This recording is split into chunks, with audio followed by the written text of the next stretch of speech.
What's up, yins, guys? Welcome back to Fishing PA with Ryan Reed. I was thinking about recent events, and I was thinking about COVID. I was thinking about all of us collectively, being able to just go out and get bait to go out and do some fishing. The other thing I've been thinking about is in some states like Michigan and Maryland, you're not even really allowed to go out and do some fishing. Now, in the states that you are allowed to go out and fish, what do we do for live bait? Some bait shops are open if they carry groceries. Some gas stations have bait.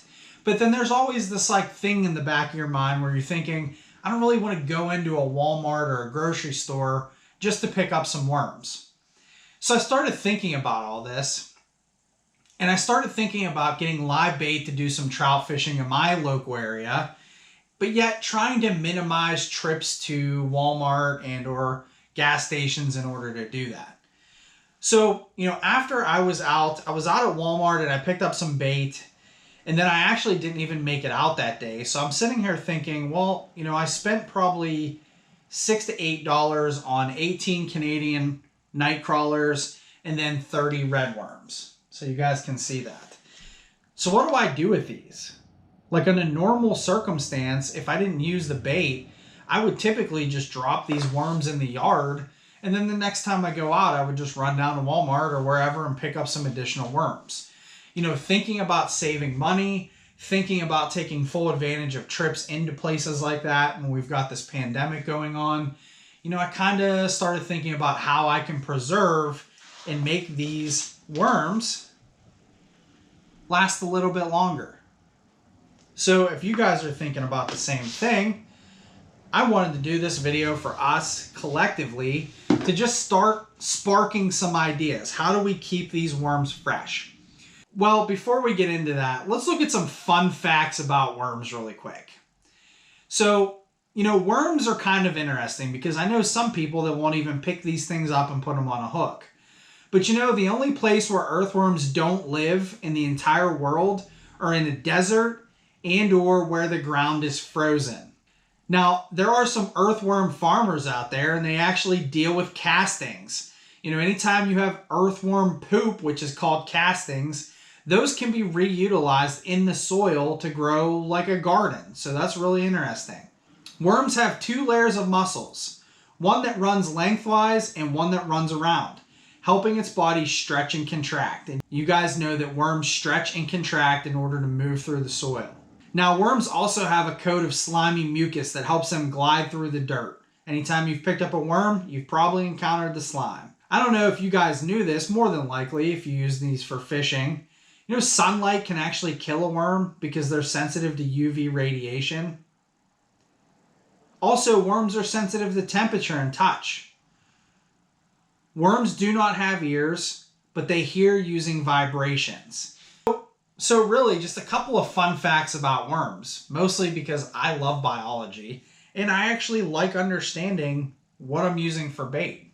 Worms are kind of interesting because the temperature affects them, similar to how the temperature affects us as humans. When worms are at a 35 to 45 degree range, their metabolism slows down. So they can actually live in these containers in the fridge for a lot longer. The problem, though, is anytime you have worms in a small container like this, you've got 18 Canadian night crawlers in here with a little bit of dirt in there mixed, they're going to run out of food. So really, what I wanted to do with these worms, well, it's really threefold. Number one, save money. I don't want to keep running to the store to keep buying live bait. So this project is actually going to help us save money. Number two, this is going to give us an area to store more than just a couple of worms in here. And number three, it's going to extend the longevity of these things. You give them some more space, you give them some food, you keep the temperature right, and guess what? You guys can minimize trips to the store, grab multiple containers of worms, tuck them in a container like what I have here with this Dunkin' Donuts coffee container, and you can actually use the coffee grounds to feed these things. So that's what I want to do. I want to create a little worm house for myself. I want to build out. I want to put some rocks in here. I want to put some dirt in here. I want to put some leaves, maybe some twigs, some brush, some grass on the top. And then I want to load this thing full of used coffee grinds, dump the worms in there, and then take a look and see if they'll live in this container. Of course, you have to give them some air holes and extend the period of time that I have them. So we can continue to use these to fish and catch fish over the next 4, 5, 6 months and save me some money so I don't have to keep putting my body at risk at Giant Eagle or Walmart to continue to go pick these up every week. So that's what I thought I'd do, guys. You know, just a kind of a crazy DIY. Let's have fun with this. You guys can take this, get your kids involved, and make it your own. That's what it's all about. On the premise of maintaining bait for the sport of fishing, we're going to add these worms into here and give them a nice little home and extend their longevity into 2020. All right, guys, let's go ahead and jump into a quick clip. I'm just going to walk around my backyard and find anything I can to build a little house for these guys. Well, first things first, we got to drill some holes in this thing so the worms can actually breathe. That's probably not going to be huge.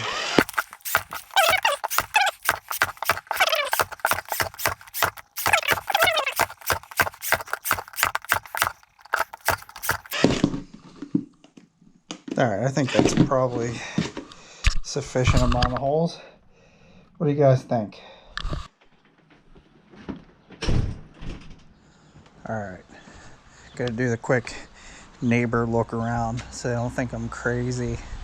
All right, so first things first here. I'm actually gonna steal some base stone. Deanna might throw a fit, but I'm gonna steal some base stone, put at the bottom of this container. Really just to have a little bit of drainage in there. Just to have some rocks.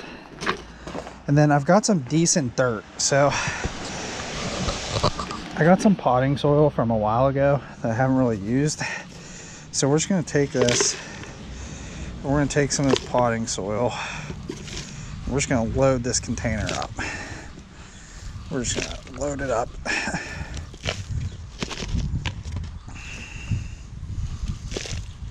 Hopefully you guys can see this. Oh my goodness. Doesn't have to be like super full. That's probably good. All right, I'm gonna go steal some weeds.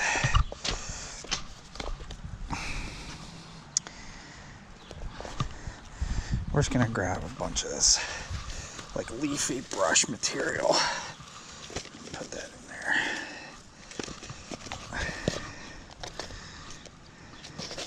Just enough. All right, just enough, so that's good. All right, we're gonna start with that. All right, so we've got a solid amount of dirt in there. We've got some rocks at the bottom. We've got some leaves on top. And what we're gonna do at this point is I have a bag full of coffee grounds, used coffee grounds. So at this point, we're gonna feed some of these worms. So we're just gonna take a nice big heaping pile of coffee grounds. We're just gonna put it in there. I'm gonna do one more.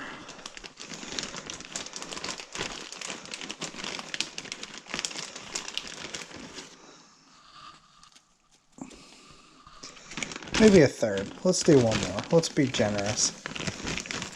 We gotta catch us some trophy trout, right? Alright. So we're just gonna take another, and we're gonna just drop the coffee grounds right in there.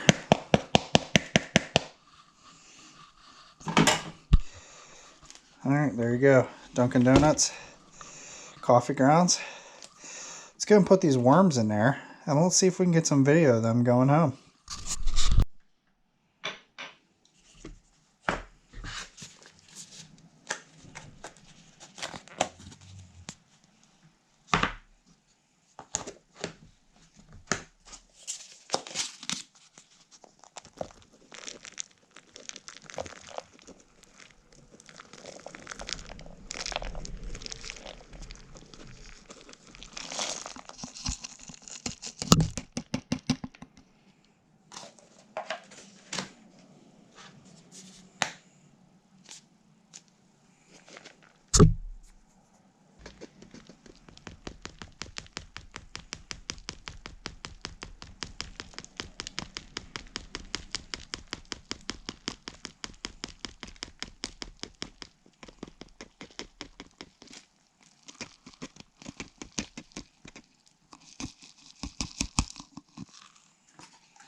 All right, guys, now that I have the lid on, what we're going to do is I'm going to put these guys back in the fridge, get them to a colder temperature to kind of manage that metabolism.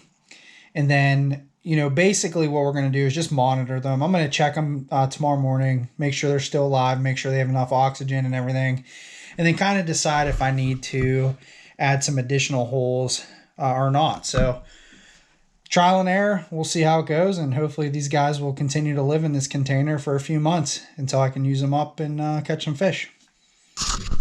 All right, Ian's guys, there it is, worm house video. There's probably 9,000 of those on YouTube, but you know, who cares? Go out there, do a DIY project, stay at home, get the kids involved, and really secure bait for the next couple of months. Pretty good idea. If you guys like this video, hit that like button for me.